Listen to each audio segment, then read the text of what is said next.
If you're in a position where you want to start your own service-based business, whether that's because you hate your job, you just got laid off, or simply you just want to have your own business, in this series I'm going to go step by step to show you exactly how you can start your own service-based business. The way I'm going to do that is with full transparency, showing you exactly how I start my own. I would highly recommend watching through this entire video as well as the upcoming episodes so that you know exactly how to start your own business. I'm going to be talking about all the things that I've learned, whether that's mistakes or very important tips, and showing you exactly how you can start your own business. And you can watch these episodes and see that this method will or won't work because of the results that I'm getting. In this episode, we're going to be talking about 3 steps that are going to be very crucial to getting off on the right foot when you're starting your own business. Those 3 steps are planning, research, and practice. So let's start off with planning. The very first thing you have to do is figure out what service you want to provide. There are so many different options for you to choose from, whether that's home cleaning, roof cleaning, lawn mowing. You could provide a shoveling service, or even pressure washing, just to name a few. Ultimately, you have to find something that you are either A, really good at doing, or B,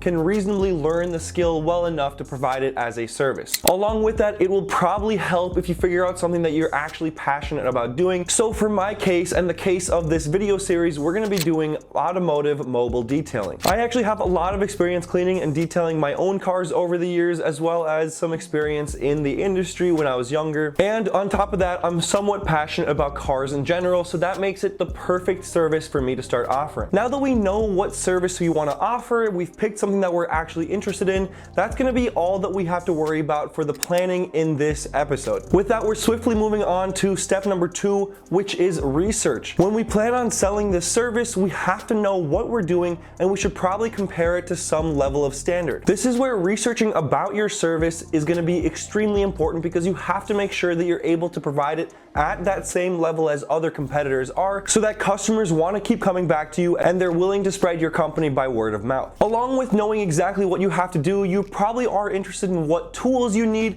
because that's going to make the jobs go by so much faster if you have the right equipment, the right chemicals, or whatever it is that you need in order to do your job correctly. There are so many different ways to research this. One of those is just by going over to Google and typing in exactly what your service is. So I'm here at Google and I could look up how to detail a car.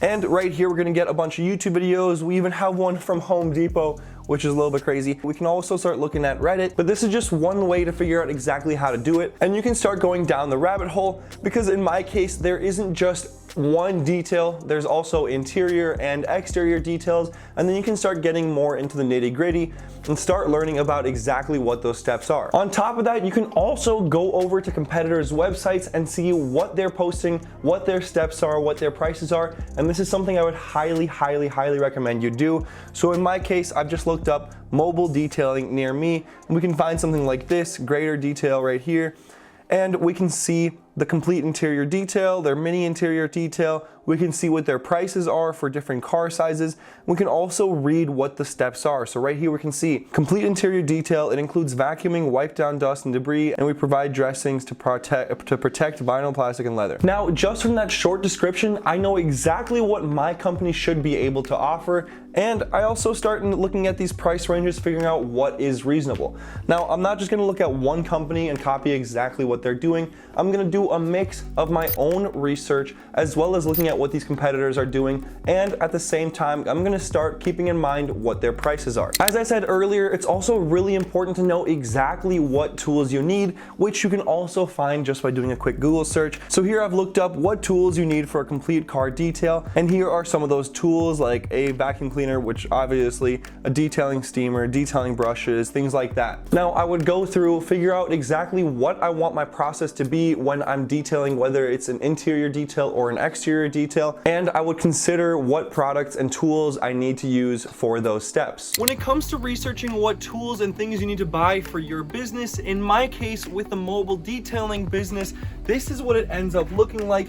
And I ended up investing around $1,000 to $1,250 in order to get all the things that I need in order to do it at the right level. Another thing that you might want to consider as you're planning for your business is how you're actually going to bring all of your tools to the customer, because if you are doing some kind of lawn care, you're going to need to be able to bring that lawnmower to them. In my case, all of my mobile detailing stuff fits in the back of my car, as you can see right here, and that's very handy for me. This leads us to the third and final step for this episode, and that is to practice. Before you start selling your service, you need to practice it and make sure that what you're doing is good enough to actually sell something that people are willing to pay for. If you don't provide a good service, people are, one, not going to be coming back to you, two, probably won't be buying from you, and three, your company just will not take off. So unless you've been working in that industry and you already know exactly what to do, I would highly recommend that you get some practice. So in my case, after buying all the products and all the tools that I needed, I started detailing my own car as well as some of my family and friends' cars for absolutely free, just to get a hang of it and make sure that what I was doing was up to the level where I could start selling it. Once you've done enough practice that you feel very competent in what you're doing and you feel very confident that people are going to be willing to pay for it, that's when we're going to start talking about how to find your first clients. And that's one of the things that we're going to be talking about in the next video, how to get your first real paying clients. If you have any questions about anything I said in this video, or there's anything that you want to see from me in this series, let me know down in the comments. Otherwise, don't forget to leave a like and subscribe, and I will see you all in the next video.